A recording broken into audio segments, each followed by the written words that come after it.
wall, Sorry about which that. I understand, sure. Well, you can understand being I an can, being an architect as architect. well. Yeah, and so the only other place which was large enough to make a statement was a pavilion, a sports pavilion, just on the other side of the village, heading towards the beach, which was still a very good strategical place because there was a great path walking past there, leading to two beaches, leading to one beach, one side of it, and one to the other side, through the pine forest, Yeah. And that was a big pavilion, and that was a steel building which had these corrugated type style steel panels, which were about a foot apart with another piece coming out. So it was a little tricky to work on, but I'd already done a similar job of the rodeo that was also painted on a steel. Yeah, so you had some experience. Yeah, I had some experience. But what did you say it would be double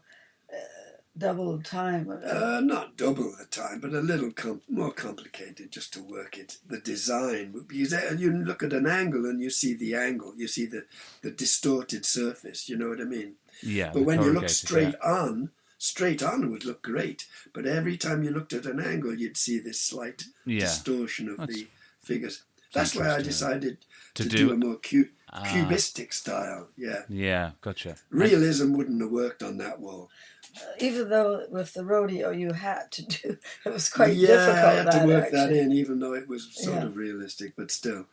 No, I used a very this was great, cubistic type of style to do it, which was good as well because it was easier to represent, the culture, the Basque culture. And they're very modern. Like we always say, oh, Europe, the old world.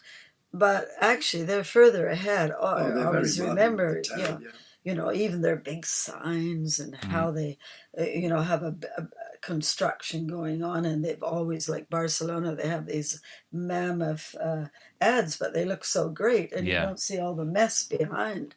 But they do a lot of modern thinking, even though they're living in an old village.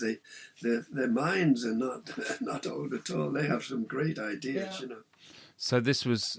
It's I've just found it on if anyone wants to look, it's near the sports stadium, near the campsite around there, on a little industrial building on a road. It's called Urezandranza, something like that. It's tough. A very tough one to say. Near the impossible their language. I'm not going to try, but I can see where it is. And we can't. Who approached you then? Was it this new mayor? This was the new mayor who said we found a place, and so I went down and saw it and said, yeah, that's certainly a decent size. It'd be good to work on that wall.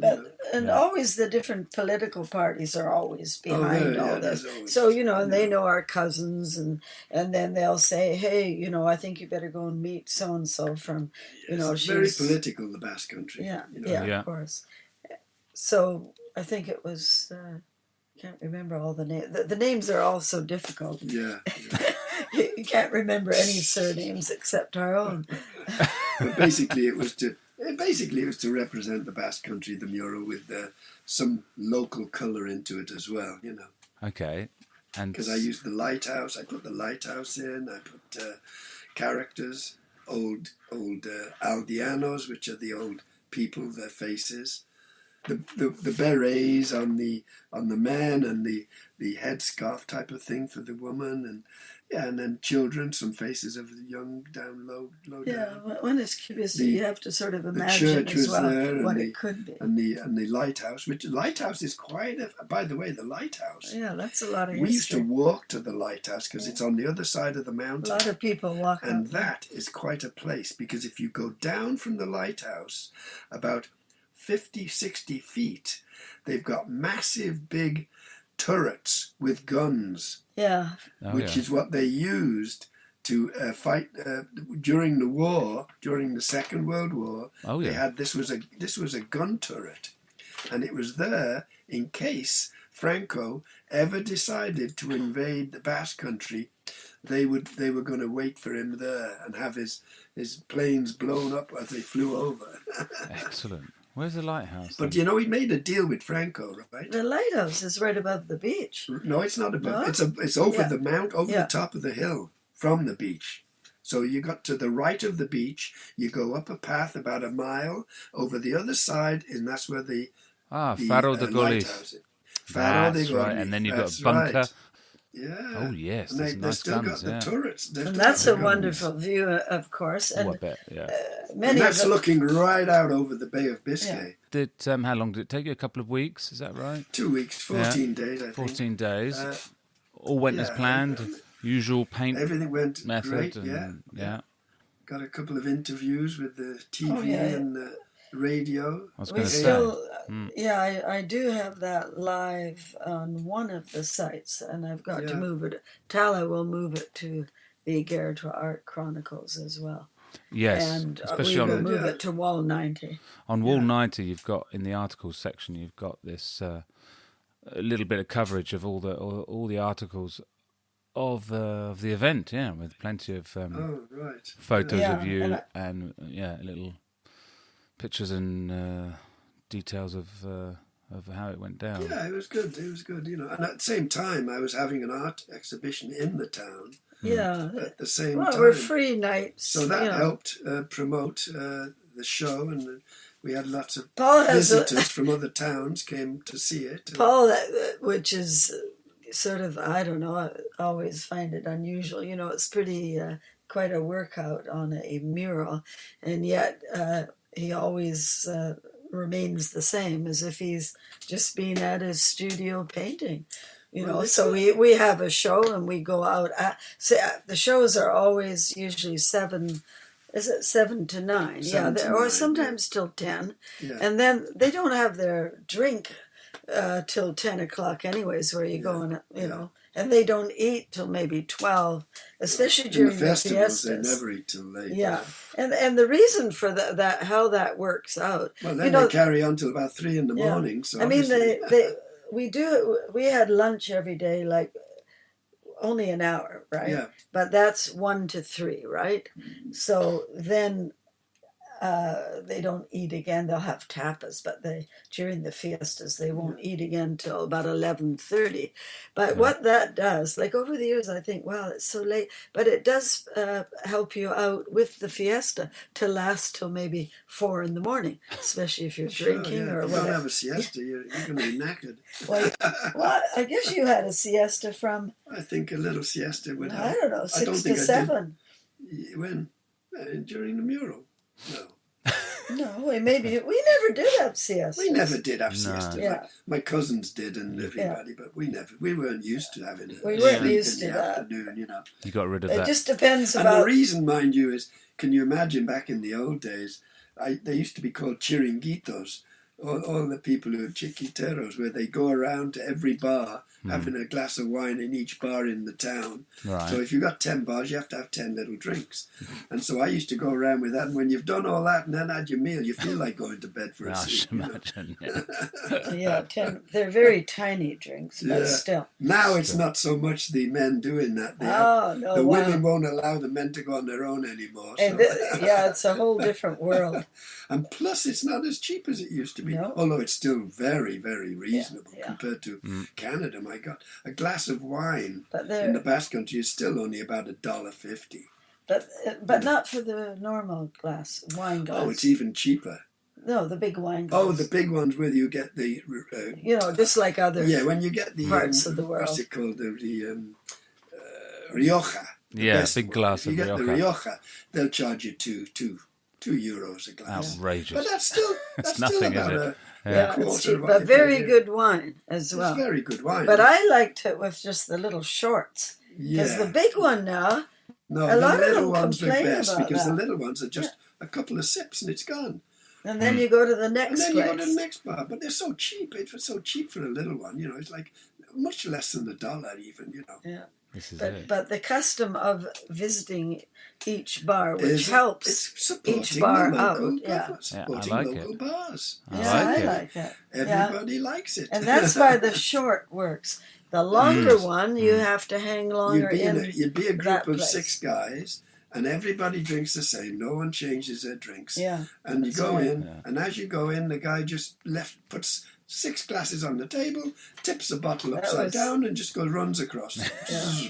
That was before, not so much. Not so much now, but that was... I never heard that excuse. I never used that excuse as I'm trying to help all the different local businesses. When you go on a pub crawl, darling, I'm trying to help all these local small businesses. Support your local business. Well, now it's...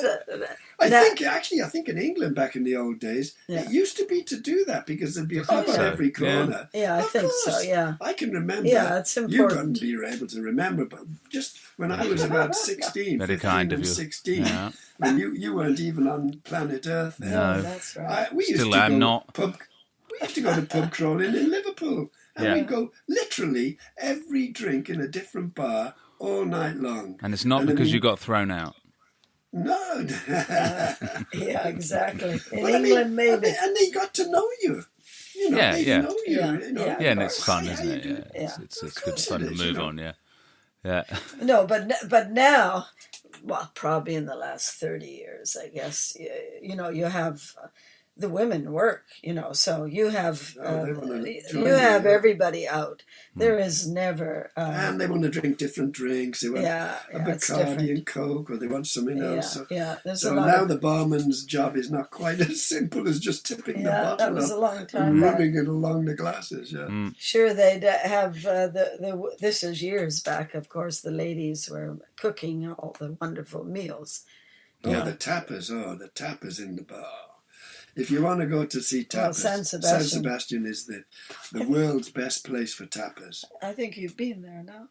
I don't know. Yes. Have you been there, Ed? Yes, I've been to San Sebastian, had some tapas around there. The thing is, after a couple of tapas for us, we are too full to eat dinner. Don't need to have a restaurant. Be very careful how much you eat. Well, because they do. It's a good way to avoiding a huge meal, isn't it? In a way. You can't do that. Not if you're with a Basque group. Oh no, you got to. Oh my gosh, you got to eat everything. They won't like it if you miss your main meal. Because they're taking you. My favorite one that I like to cook are the squid in its ink. Oh yeah, so you do that, do you? You're good at black ink. I love it, and I make it better than restaurants. I make it. Yeah, that's his. But you know what the problem is? Finding the squid here in Canada. Yeah, I can't. It comes in from Japan, for crying out loud. You'll have to make. You're gonna have to promise to make me that when you're next over here, okay? I will, and you can get the very little ones, which is the chiparanes, which are the very small squid. They're lovely. Yeah, those are even more delicious than the big ones. Yeah. These, it's excellent. The Brits a lot of times just seeing black sauce can put them off. Yeah, but, absolutely. It really is. They don't understand how delicious it tastes. Yeah. So, getting back on track, have we got anything more to say about the mural? This was in 210, so it's still it's still good. Has something more to say. But what was really special, of course, is that with the fiestas of Gorliz, because the timing, I guess we all figured it out. Fiestas. Yeah, and then I became chosen to open the show, with open the festivals. Mayor in the podium. I have to go on the balcony of the mayor's office with rockets. They set off rockets to start the. It was the ayuntamiento. The ayuntamiento. The building, right? So you set off start the fiesta. I had to do that. They gave me a big beret to wear and a baston, which is a walking stick. They gave me that as a gift, and I have to hold that during the festivities when I'm visiting bars or visiting people. And then I rode on the float. I had to ride on the float because a big parade. They have a big parade with. You wouldn't believe the imagination that goes into some of these things. Yeah. Oh my God! I mean, elephant-sized things. Building. They make these floats. For weeks beforehand. Well, months, I guess. And then they go down the road, a whole mile down. And the music. And the music, they have bands, they have everything. Oh yeah, they go to town with the displays. And you have the famous big puppets. And then they have the big puppets. Yeah, those are about 20 feet. No, I don't know, 20 feet. No, they're about 15 foot tall. Yeah. And there's a guy underneath them carrying it. It's like a scaffolding. They get underneath, they hold it with their shoulders and walk along. And they're dressed in the Basque outfits. The old Basque outfits. So, just like on the mural, just like those faces, they're like those in models, sculpture. and they did say, Paul, this is an award that is not given very often, and Okay. even though he's in Igaratois, he does not live there.